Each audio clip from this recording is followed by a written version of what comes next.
President Biden has a renewed plan to fix nationwide supply chain issues.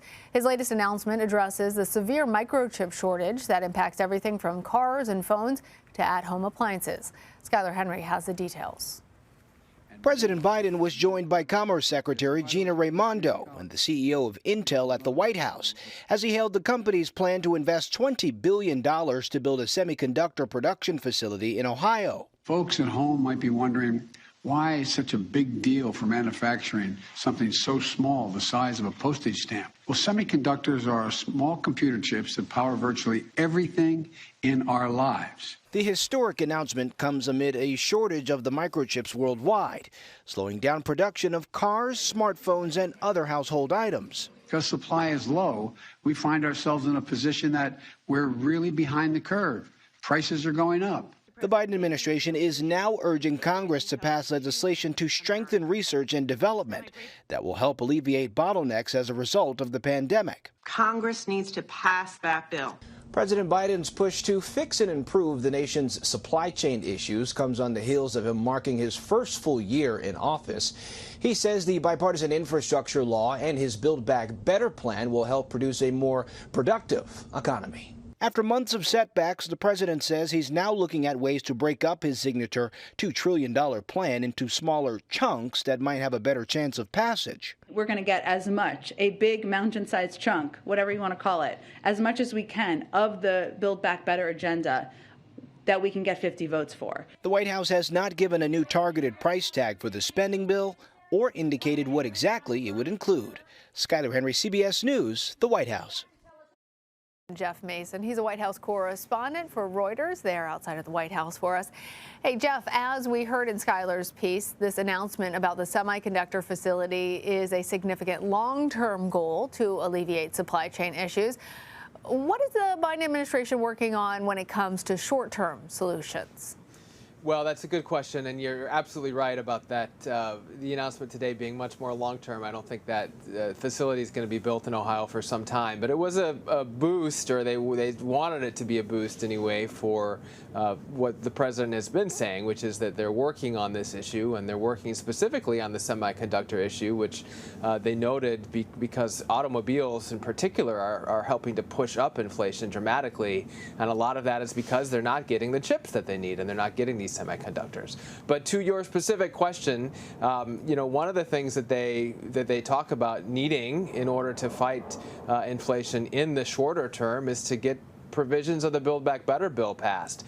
And that, of course, has not happened yet, but they are renewing a push, I think it's fair to say, on the Hill for pieces of that bill.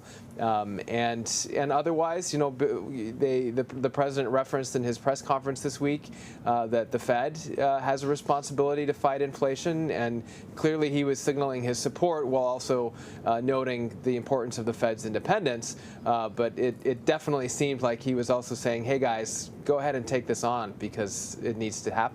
Yeah, well, that certainly is something that is affecting Americans. Let's talk about voting rights, Jeff. As expected, Mr. Biden's push to end the Senate filibuster to pass voting rights failed this week. So tell us, what's the president's plan now? Well, yeah, I have been posing that question to this White House, and I posed it specifically, actually, to Vice President Harris earlier this week. And her answer to me was, and to the other reporters around, was, we're going to keep fighting. And that may not be a satisfactory answer to the advocates who are pushing for this, but it is a sign that even without the success that they were looking for in terms of changing the filibuster and then getting this bill passed, that they're not going to give up. I think long term, you will hear them talking about it a lot. You'll hear the vice president and you'll hear the president using the bully pulpit, continuing to use the bully pulpit, and then eventually bringing it up again. But right now there is not a pathway to get it passed, which is why obviously it didn't go through. And I'm not sure what would change in the next couple months or before the midterm elections that would allow that to change. The other piece that I would add to that is the president has hinted that there might be some things that they're considering in terms of executive action. So that's something to keep on our radar and your viewers' radar as well. But in terms of legislation itself, for now, it's really it back to just vocal advocacy. All right. Also this week, as you know, the federal government began distributing free at-home COVID-19 tests and N95 masks to Americans. The White House also says it's going to be launching a phone line so that people without internet access can order the free tests. Tell us, how are these initiatives going and how are people responding? Well, I'll start by saying this is in response to a big need, and B, a lot of criticism that the administration had not moved quicker to alleviate the shortage of tests and to continue to bolster Americans' ability to wear masks and encourage them to wear masks.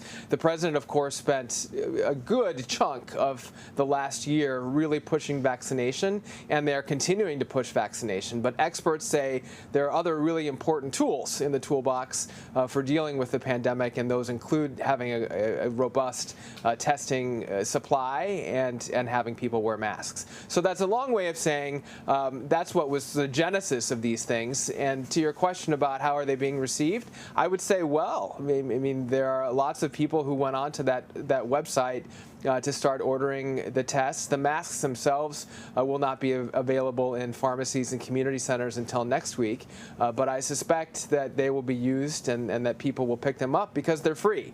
And it's that the fact that they don't cost anything that will be an incentive for people to take advantage of the offer. And do we know when the phone line is going to be operational? I don't know the answer to that. They did say that they were going to have a phone line for people who don't have internet access. I don't know if that's up and running yet or not. All right. Before I let you go, Jeff, Secretary of State Antony Blinken met with Russian Foreign Minister Sergei Lavrov Friday in Geneva.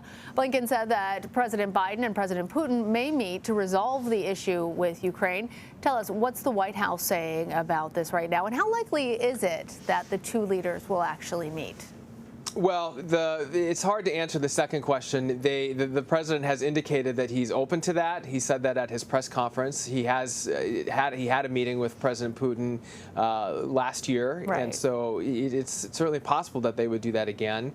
What seems more likely, although I don't have anything to necessarily forecast here, but it seems more likely that they might have another call, which would involve the two leaders. But in the short term, I can tell you, over the weekend, the president is spending the weekend in Camp David. He will be briefed about the situation, and then there's likely to be another meeting first between the Secretary of State and his counterpart before anything more would happen.